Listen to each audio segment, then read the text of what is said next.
भी आए ना, अरे मेहमान तो छोड़ो, घर में ऑफिस से पिताजी भी आए। यहाँ पर कोई है जो पिता पुत्र दोनों एक साथ आए? कौन है जो छोटी उम्र के हों? हाँ आप हैं, खड़े हो जाइए। आपका बेटा कौन? ये आपका बेटा है, चलिए आगे आइए। आगे आ जाओ, आगे आ जाओ। चलिए माइक दीजिए। देवीलाल गुजर। देवीलाल जी गुजर, ठीक है, चलो अच्छी बात है। हमारे यहाँ तो 36 कौम के लोग आते हैं, सबका स्वागत है। यही तो वो भगवान का समोसन है जहाँ पर हर जाति, हर कौम, हर पंथ परंपरा का लोग मिल जाता है। और हम इसलिए कहते हैं हम मानवता के संत हैं, इंसानियत के संत हैं। जरा एक बात बताओ बेटा, बेटे के हाथ में माइक दीजिए। आपको पाल पोस कर किसने बड़ा किया? पापा ने। जन्म किसने दिया? मम्मी ने। अच्छा, आपकी स्कूल की फीस, स्कूल में पढ़ रहे हैं? नहीं। फीस नहीं पढ़ रहे हैं, पढ़ाई पूरी हो गई?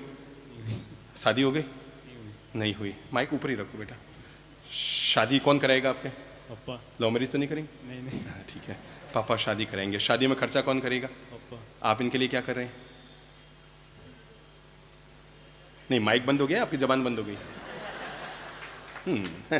विश्राम। और ये सबके साथ है, केवल ये पिता पुत्र के साथ नहीं, सबके साथ है। चलो एक बात बताओ, सुबह उठ कर रोज पापा जी को धोख लगाते हो? हाँ। आज लगाई थी? आज नहीं लगी। हाँ, और आज नहीं लगाई। कहीं आज कोई अशुभ योग है, काली योग है आज कोई? चलो पहले तो धोख लगा लो। ऐसे नहीं, घुटने टिकाओ बेटा, टिका लो, पूरे टिका लो, घुटने टिका लो। है पता नहीं जिनसे मैं घुटनों ये हालत होगी, मुड़े ही को नहीं। अच्छा, घर पे पापा जी आते हैं शाम को ऑफिस से, तो आप घर में होते हैं कि बाहर होते हैं?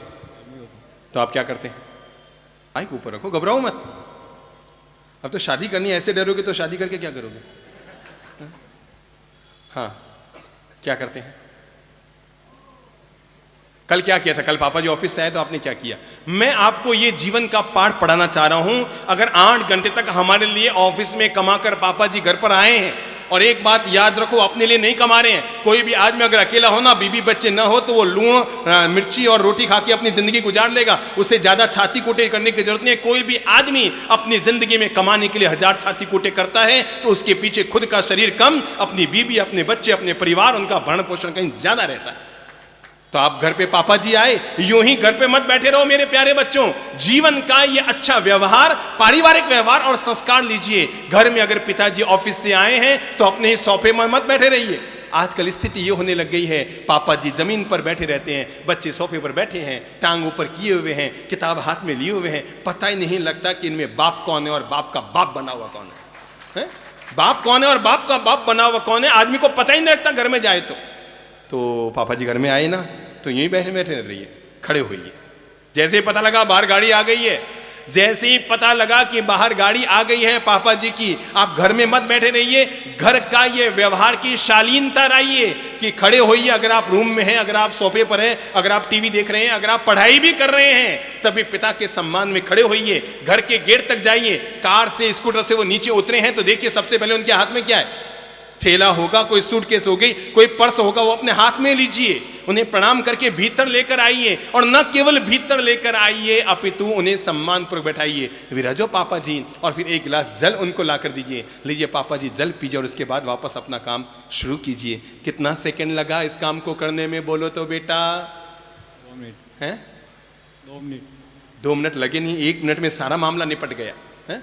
1 मिनट लगा, पर पिता के दिल में आपके लिए जगह बन गई। मेरा बेटा कितना अच्छा है, जो मैं अगर घर के बाहर हूं तब भी मुझे लेने के लिए आया करता है। और नहीं तो पता है आजकल, पहले मेरी मां ने 5 टाबर पैदा किए, और आप लोगों के माता पिता ने भी 8-8, 10-10 टाबर पैदा किए, पर किसी के माँ बाप ने ये नहीं कहा होगा अरे साहब हम तो इन्हीं से धाप गए। अब किसी के एक को भी कह दो आपके एक ही है, अरे बाप जी 1 से धाप क्यों मैं तो फिक्स जवाब। किसी को कह दो अच्छा आपके 2 ही टाबर है, अरे बाप जी 2 ही, मन तो पूरा तड़ लियो, 2 ही से धाप गई, 2 ही से तंग आ गए।